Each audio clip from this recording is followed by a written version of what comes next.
to you about intellectual freedom, which is your right to access the world of ideas. And it's an important privilege.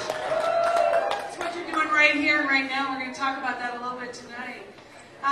The First and Fourth Amendments are typically the amendments that are talked about that support that with the U.S. Constitution. But I like to say, too, that the United Nations lists it as a basic human right, intellectual freedom.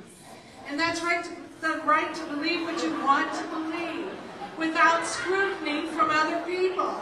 And it doesn't have to be popular. It can be something that's a little bit unusual. I think what happens is sometimes these are all titles that have been censored, that people have tried to prevent access to. And I think what happens is our experiences color how we view the world, and we start thinking that perhaps we shouldn't have access to those things. So it might be how old we are, what our religion is, if we were born in Neely, Nebraska, what kind of education we have, if we're 54 years old, all of those things go into it. And really it should be an individual choice what information you see. Now I'm going to talk about it and illustrate it with books. All these books that I'm going to talk about tonight are great books. They're not bad. They're good authors. Shel Silverstein is a respected author, but he's been challenged on multiple levels. His book, The Giving Tree, was challenged for being sexist because it's about a female character that gives up everything for a male character.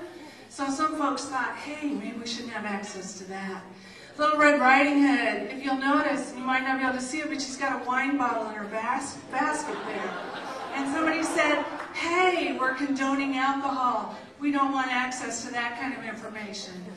Nappy Hair is a beautiful storybook that was written by an African-American author that wanted African-American kids to see themselves in stories. It was criticized for being racially insensitive, and fortunately it stayed out there in the world. Now the Rabbit's Wedding I love, because if you were born in the 50s and 60s, you were shocked to see a white and black rabbit get married. So it was one where they thought interracial marriage should not be out there in the world of ideas. Now Sylvester and the Magic Pebble is another one of my favorites because he illustrates all the characters in his books with animals. Well, he just so happens to pick pigs for police officers. So the Illinois Police Association didn't like that a whole lot. Now, where the wild things are,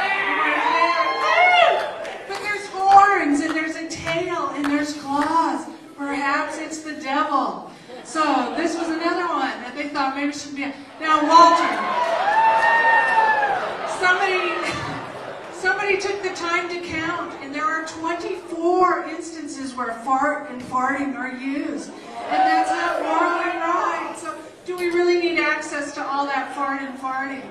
Now, I think, too, sometimes it's issues hit us too close to home. We're uncomfortable with it, and we don't want to talk about it. So that's why we think we shouldn't have access to that information. Well, that's a problem. Usually those are the things we need to talk about.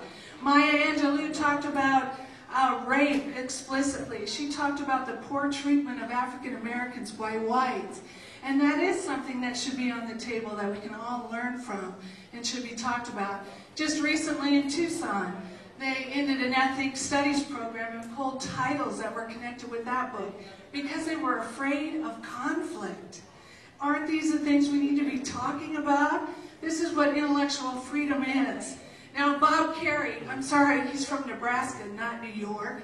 I love what he says here. You have to support the objectionable and the unpopular the most. That's what intellectual freedom is about.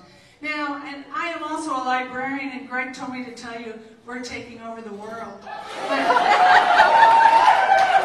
one of our basic tenets is intellectual freedom, and we're all about access. And if you ever need a partner in getting to information, that's a place to look.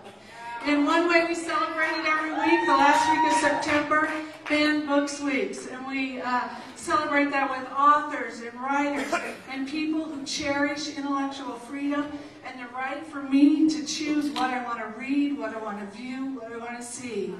And the last thing I want to say is, there is no right to not be offended.